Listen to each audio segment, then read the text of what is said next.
Galambemesének hívnak, és Bakonyán lakom. Tehát 23 éves vagyok, és pedagógus végzettségem van.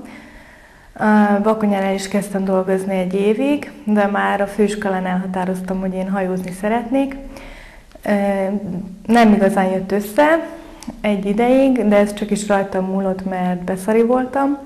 Akkor rájöttem, amikor a barátaim sorra jöttek haza, és akkor mesélték a nagy élményeket, meg mindenféle, hát mondom, most mi a bánat, hát én ott tanítok abban a kis faluba, elhagyatva, ezek meg élik a kalandjaikat, úgyhogy én is egy belevaló kis csaj vagyok, és gondoltam, hogy ki kell menni. Már ki is mentem, és egyáltalán nem bántam meg. Gondoltam, 50 éves koromban elkezdek újra tanítani, és akkor az a vágyam is majd teljesülni fog. Hát már nagyon régóta hajózom, 2 hete, de azért én is sok mindent el tudok mondani. December 18-án mentem ki, nagyon szar volt a kiutazás, azt hittem, hogy fölkelek és egy ilyen fémcső mellett ébredek majd fel, és olyan gogó görként fogok táncolni, de nem, hál' Isten. Sikerült kijutni Strasbourgba, a Duna Rapszódia által, és most jöttem haza körülbelül egy 5 napja, és egy hétvégén már megyek is ki újra, valószínűleg egy évre.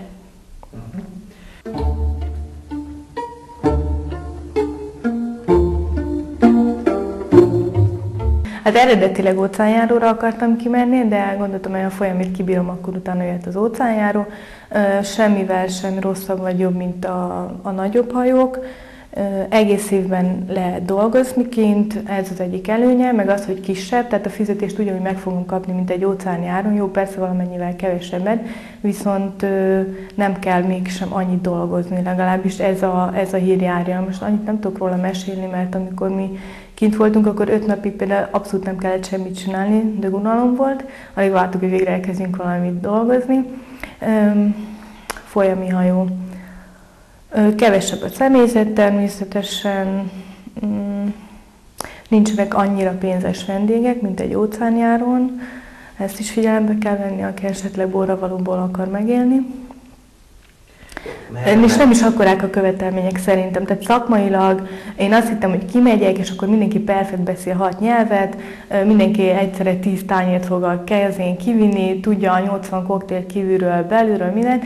Abszolút nem. Tehát szerintem egy folyamig nincsenek is olyan követelmények, mint egy óceánjáron. Egy tök átlagos ember kimegy, 2 nap alatt belejön a munkámba, és ennyi.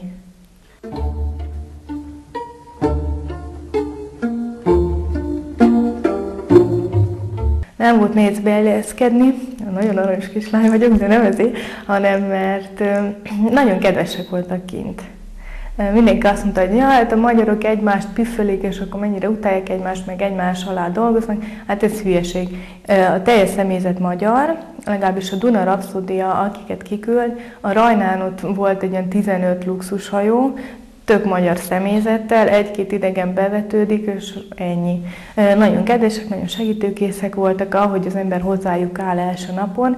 Hát azért én is meghúztam magam, mert tudtam, hogy új vagyok, és akkor mindenkinek mindent megcsináltam, akkor ők is mindent megcsináltak, és akkor így kölcsönösen jó volt. Úgy számítottam, hogy ezt a szezont lehúzom folyamin, és akkor utána mindenképpen megpróbálok egy óceánjárót.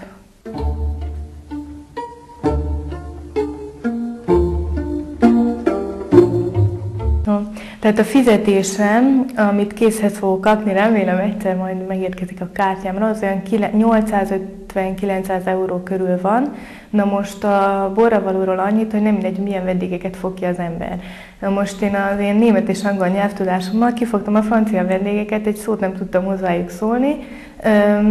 Nagyon kapzsik szerintem, 25 eurót kaptunk egy olyan 4 napos szilveszteri hajcihőért, ami nagyon kevésnek számít, mert például a német vendégek ott hagynak 40 eurót, meg az amerikaiak meg ott hagynak 60 eurót is, és akkor a bagázsért ez ilyen hülye kofferéknek a szállításáért.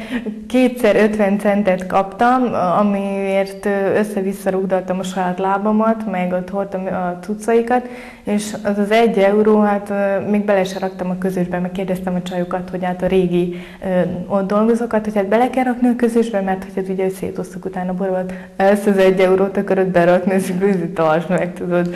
Szóval ennyit a francia vendégekről. Nem a Rajnára kell menni hajózni, hanem vagy a Szajnára, vagy a Dunára. A Szajnán vannak inkább az amerikaiak, a Dunán meg a németek. A Rajnán meg csupa francia vendég van.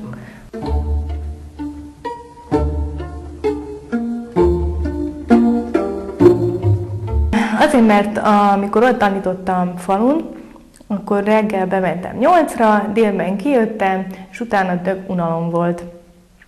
Jó volt a fizetésem, tehát itteni viszonyokhoz képest, viszont ennél többet akartam, és imádok egyenruhában lenni, és nagyon jó kis csini egyenruhám van. Az ember fölhúzza, és akkor tudod, ilyen kis színésznőnek képzelni magát, tehát egész jó.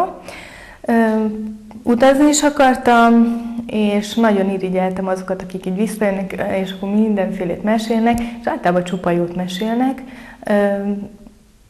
Hát persze tudtam, hogy nem lesz minden csupa jó, de kalandvágy, jó pénz, mindenki azt mondja, hogy oké pénz, az is fontos, de a kaland inkább.